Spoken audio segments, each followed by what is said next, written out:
Hello mga kananay, good morning! Bernis po ng umaga, day. Ayan na naman po tayo, mga kananay. Turto na po kayo ulit sa bahay ko, pasyensya ka na. Yan po pala, inutusan ko na yung aking anak ay kailangan na naming paglilinis, mga kananay. Ayan, marumi po ang bahay namin. Pasyensya na po kayo mga kananay. Daming ligpitin, mga kananay. Pinutusan ko na po aking anak na kumuha na ng walis at dustpan para maglinis, mga kananay. Yan na po, lalabas na po siya. Ayan po yung aso namin. Babantay po buong magdamag, mga kananay. Ayan po. Oh, magwawalis na siya. Kakamot-kamot pa siya dahil parang ayaw niya pang maglinis. Para matuto sila. Ayan po ang anak kong lalaki, mga kananay. Ayan yung aso ko. Kawawa naman yung aso ko, nagbabantay. Magdamag. Yan ka muna ha. Yan. Iyat pa siya niyan, mga kananay. Oh, balik tayo dito sa gawain. Mga kananay, ayan, si kananay.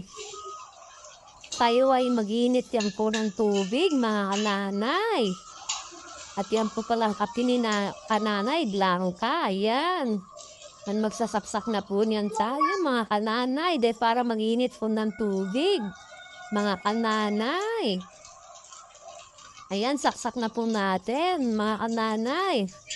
Habang nagsasaksak po tayo, kailangan po natin mag-lipit ng mga hinigaan po namin.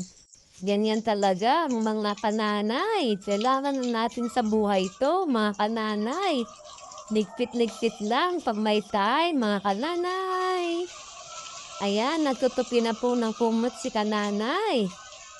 O, ligpit isa, mga kananay.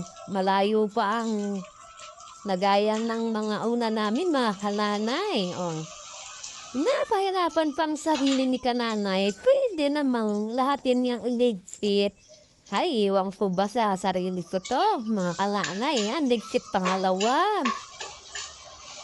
At dito na po tayo, yan, magkakapi na po tayo. Nakaupo na po si kananay, di kailangan natin magkape. Sa umaga, ang sarap pa yan magkape sa umaga, mga kananay. Ayan. Hinahanap ko pa yung gunting dyan, kaso hindi ko mahanap. Kaya kaadapin ko na lang.